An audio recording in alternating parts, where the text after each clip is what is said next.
The warning. They dismissed Commander Elena Reyes stood at the observation deck of the EFS Intrepid, Earth's flagship exploration vessel. The vast emptiness of deep space stretched before her, punctuated by distant stars that appeared motionless. Despite the ship traveling at speeds that would have seemed impossible just 50 years ago, humanity had finally broken the light-speed barrier, and the Intrepid led a fleet of 20 vessels on humanity's first major expedition beyond the solar system.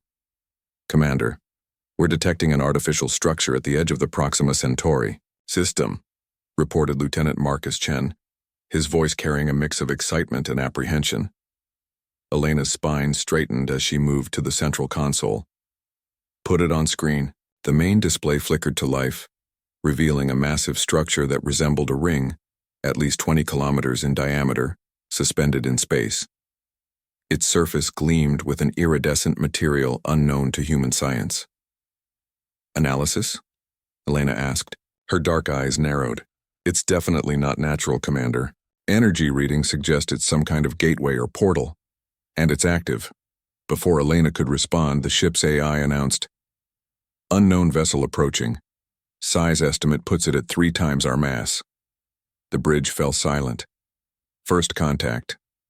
Despite decades of preparation, simulations, and protocols, humanity was about to face its first interaction with an alien civilization. "Open all communication channels," Elena ordered. "Transmit our first contact package."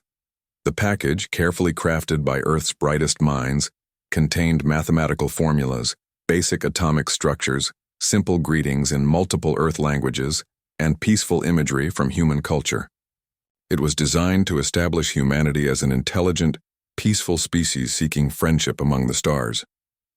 The response came within minutes, far too quickly for any thoughtful analysis of their message. The main screen filled with the image of a being with pale blue skin stretched tightly across a narrow face. 4 obsidian eyes blinked independently, and tendrils that resembled hair pulsed with bioluminescent light. "Humans," the alien spoke, the translation software working flawlessly to convert their clicks and hums into English. "I am High Marshal Oryx of the Valkyrie Dominion. You have entered claimed space." Elena stepped forward. "High Marshal, I am Commander Elena Reyes of the Earth Exploration Fleet. We come in peace and seek friendship with your people." Oryx made a sound that the translator interpreted as laughter. "Peace? Friendship? We have observed your transmissions for decades. Your species spends more time fighting itself than advancing. You are barely out of your gravity well. The Valkyrie have ruled this sector for 10,000 years. Age doesn't determine the value of friendship," Elena replied diplomatically. "We respect your history and wish to learn from it." "Learn?" Oryx's tendrils pulsed brighter. "What could you possibly teach us? Your technology is primitive, your weapons archaic, your ships fragile." Elena felt her jaw tighten but maintained her composure. "High Marshal, despite our youth as a spacefaring species, humanity has much to offer. We have developed unique approaches to problem-solving precisely because of our challenging history. The only thing we require from you is obedience," Oryx declared. "The Valkyrie Dominion extends its protection to your species. In return, we will establish outposts in your system to extract resources we require. Your people will serve as labor." The bridge crew exchanged glances of disbelief. First contact had quickly devolved into a demand for surrender. "With respect, High Marshal," Elena said firmly, "Earth and its colonies are sovereign.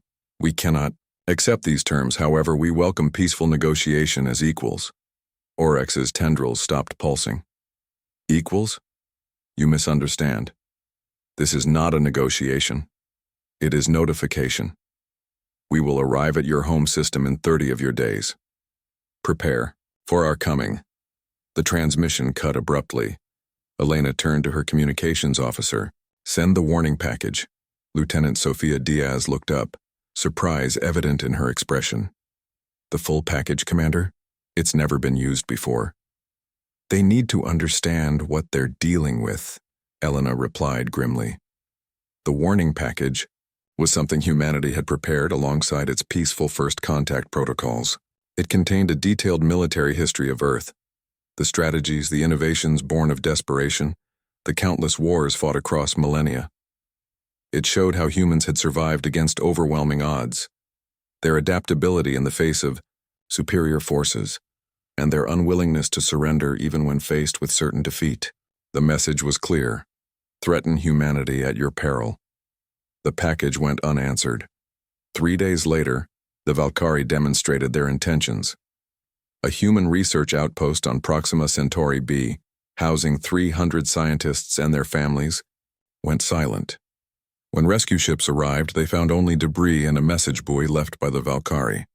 Resistance is futile. The news reached Earth within hours. The response was swift and unified in a way humanity had rarely achieved before. Old enemies became allies. Resources were pooled. Military forces combined under a single command structure with Elena Reyes, promoted to admiral and given command of Earth's newly formed defense fleet. They misunderstood our warning. Admiral Reyes addressed the assembled fleet commanders in Earth's orbital command center. They saw our history of conflict as a weakness rather than recognizing what it truly represents: our greatest strength. The tactical display showed Valkyrie ships establishing positions throughout the solar system. Their technology allowed them to travel faster than Earth's vessels, and their weapons outmatched humanity's conventional arsenal.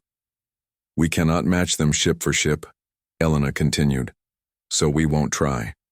For thousands of years, humans have developed tactics to defeat superior forces: guerrilla warfare, asymmetric engagement, psychological operations. These will be our weapons. The plan that emerged was unlike anything in conventional space warfare. While the Valkyrie expected either direct confrontation or immediate surrender, humanity would give them neither. Earth's fleet dispersed into small mobile units. Asteroids were hollowed out and fitted with engines to become stealth bases. Ships were modified with experimental technology that had been deemed too unstable for regular use. Technology that made them invisible to standard detection methods. When the Valkyrie arrived in force, they found Earth seemingly defenseless. Their massive ships took position around the planet, and High Marshal Oryx transmitted his terms of surrender. Admiral Reyes's response was brief. "We warned you." The first strike came from within the Valkyrie's own formation. 3 of their supply ships suddenly exploded, not from external attack, but from devices planted days earlier by human operatives who had infiltrated during construction in the Proxima Centauri shipyards. Before the Valkyrie could process what had happened, a swarm of small, nimble human fighters emerged from hiding places within Earth's debris field. They didn't target the main Valkyrie warships, but instead focused on sensor arrays, communication nodes, and external weapon systems. Obscure their vision first, Elena had instructed during planning. In the darkness, we are the predators. The Valkyrie response was predictable. They launched their own fighters in overwhelming numbers. But the human vessels didn't engage. They disappeared as quickly as they had appeared, leaving the Valkyrie forces firing at shadows. Meanwhile, larger human ships struck at Valkyrie positions on Mars and Europa, targeting not their main forces, but their supply lines. A Valkyrie mining operation on Titan went silent. An outpost on Ceres mysteriously lost pressure and became a tomb of frozen alien corpses. On the bridge of his flagship, High Marshal Oryx received increasingly desperate reports from his commanders. "These humans," his second-in-command said, "they do not fight like a civilized species. They strike and vanish. They target our weakest points. They seem to anticipate our tactical responses." "They are vermin," Oryx responded, though his confidence had clearly wavered. "Clever vermin, but vermin nonetheless. They cannot stand against our might directly." A communication officer interrupted. "High Marshal, we're receiving a transmission." From the human admiral, Elena Reyes appeared on screen. Her expression was calm, almost sympathetic. "High Marshal Oryx, you ignored our warning. You killed our people. You demanded our submission. Now you understand. Humans do not submit. We adapt. We survive. We overcome. For every ship you destroy, we will take 3 of yours. For every human you kill, we will make sure 10 Valkyrie never see their homeworld again. This is not a war. You can win through force alone." Oryx's tendrils pulsed with rage. Your primitive species cannot stand against the might of the Valkyrie Dominion. We will burn your world to ash. Elena's expression didn't change. You still don't understand. Burning our world won't save you. It will only ensure that every remaining human dedicates their life to hunting down every last Valkyrie in the galaxy. We tried peace. You chose war. Now you will learn why so many humans throughout our history fought to the last breath. The transmission ended, and immediately after, alarms blared throughout the Valkyrie flagship.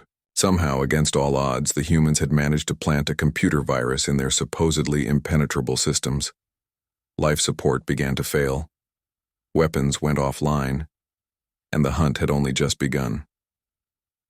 The hunter becomes the hunted.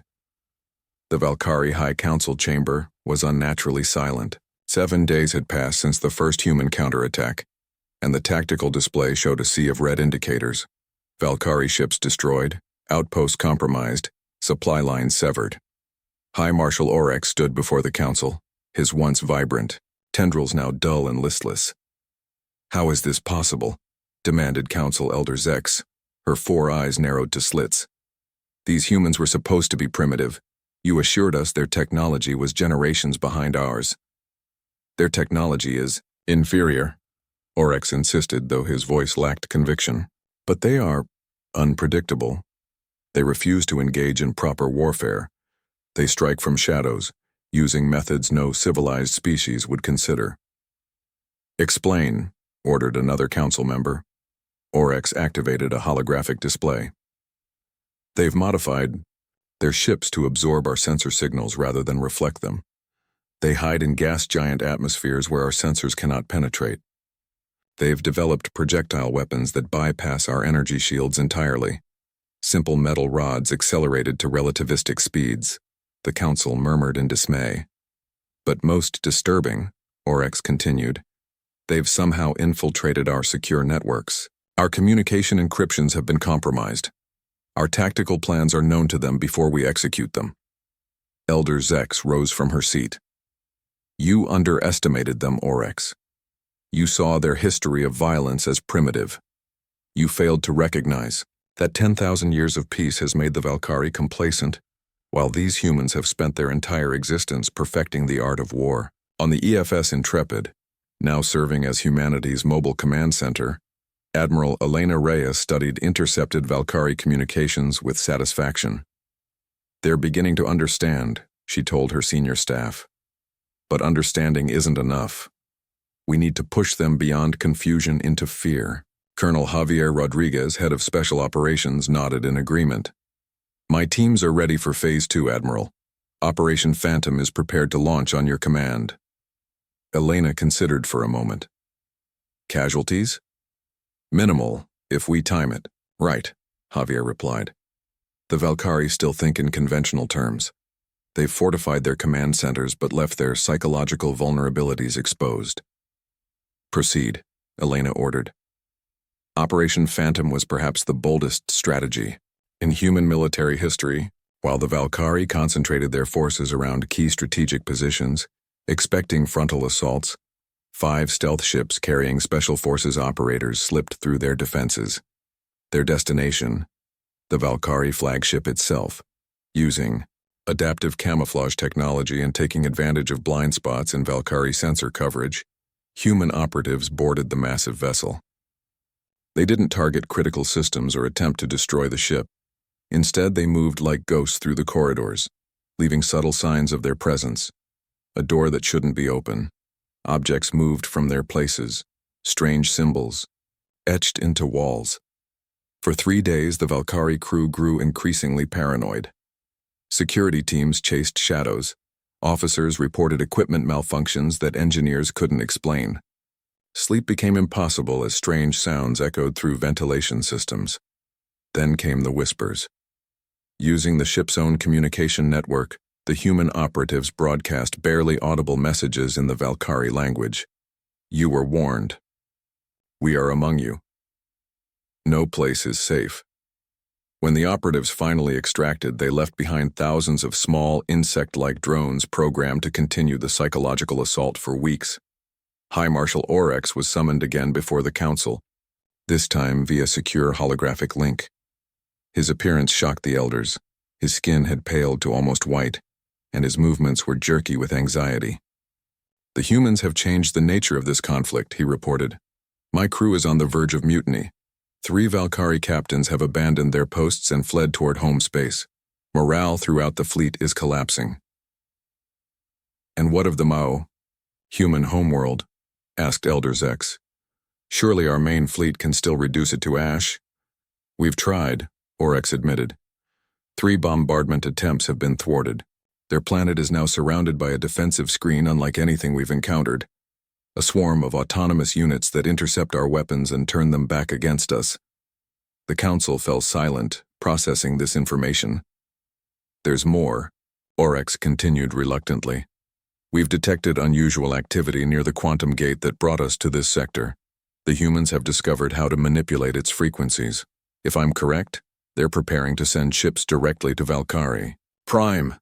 The statement sent shockwaves through the council chamber. For 10,000 years, the Valkyrie homeworld had been untouchable, protected by the Empire's vast fleets and the controlled network of quantum gates that made interstellar travel possible. "Impossible," Elder Zex whispered, but her voice lacked conviction. Admiral Elena Reyes stood on the bridge of the EFS Intrepid as it approached the massive quantum gate. Scientists and engineers had worked tirelessly to decode its operation from data gathered during previous encounters. "Status report," she commanded. "Gate frequencies aligned, Admiral," reported Chief Engineer Dr. Aisha Mbeki. "We've successfully mapped the connection to the Valkyrie home system. The fleet can transit on your command." Elena nodded. "And our special package?" "Ready for delivery," confirmed Colonel Rodriguez. "Once in their system, we can deploy immediately." The package wasn't a weapon of mass destruction as the Valkyrie might have feared. It was information, the complete technical specifications of the quantum gate network, transmitted simultaneously to every spacefaring civilization in the known galaxy. The Valkyrie's greatest advantage had been their control of interstellar travel. That advantage was about to disappear forever. "Admiral," her communications officer interrupted. "We're receiving a direct transmission from the Valkyrie High Council." The main screen displayed the Valkyrie Council chamber. Elder Zex sat at the center, her tendrils subdued. "Admiral Reyes," she began, "the Valkyrie Dominion wishes to discuss terms for cessation of hostilities." Elena kept her expression neutral. "The last time the Valkyrie wished to discuss terms, it was a demand for our surrender." "Circumstances have changed," Elder Zex admitted. "We underestimated your species." "That was your first mistake," Elena replied. "Your second was ignoring our warning. Your third was attacking our people after that warning. Those errors have consequences." The elder's tendrils drooped further. "What are your demands?" "Unconditional withdrawal of all Valkyrie forces from human space, reparations for the lives lost at our research outpost, and the opening of the quantum gate network to all peaceful spacefaring civilizations." Elder Zex's 4 eyes blinked in shock. "You would not only defeat us but end our dominance of interstellar travel? This would forever change the balance of power in the galaxy." "That's the idea," Elena replied simply. "Monopolies breed complacency. Complacency breeds cruelty. The galaxy deserves better."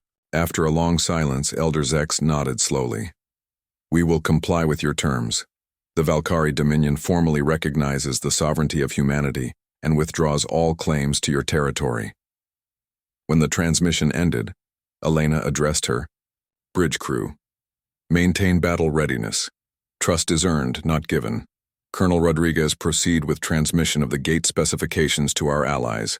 Let's ensure this agreement has teeth."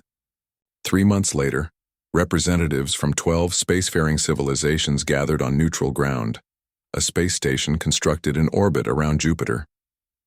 The Valkyrie were present, though their delegation was small and subdued. The quantum gates now operated freely, allowing species that had been isolated from each other to meet for the first time. Admiral Reyes, now serving as Earth's diplomatic representative, addressed the assembled delegates. "From humanity's earliest days, we dreamed of reaching the stars. We imagined a community of civilizations sharing knowledge, resources, and friendship. That dream was nearly shattered by imperialism and aggression. But even in war, we can find the path to peace. She turned to the Valkyrie delegation. Your people have ruled through fear and technological advantage for 10,000 years. Now you must learn to exist as equals in a galactic community. It will not be easy, but humans know something about adaptation and growth through adversity. We are willing to help if you are willing to learn. The lead Valkyrie delegate, a younger member of their species, stepped forward. The Dominion has much to atone for. We mistook humanity's youth for weakness, not recognizing that your adaptability, your resourcefulness born of struggle, represents a different kind of strength. Perhaps there is wisdom in your offer of assistance. As the conference continued, species that had been subjugated or isolated under Valkyrie rule began forming new alliances. Trade routes were established, cultural exchanges planned. A new galactic order was emerging from the ashes of conflict. On the observation deck of the station, Elena stood alone, watching Earth rotate slowly against the backdrop of space. Lieutenant Chen joined her, offering a data tablet.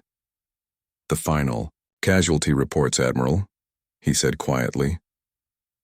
Elena reviewed the numbers, feeling the weight of each life lost. "Was it worth it, Marcus? We've changed the course of galactic history, but at what cost?" Marcus considered before answering. "My grandmother used to tell me stories about her grandmother, who fought in the resource wars on Earth.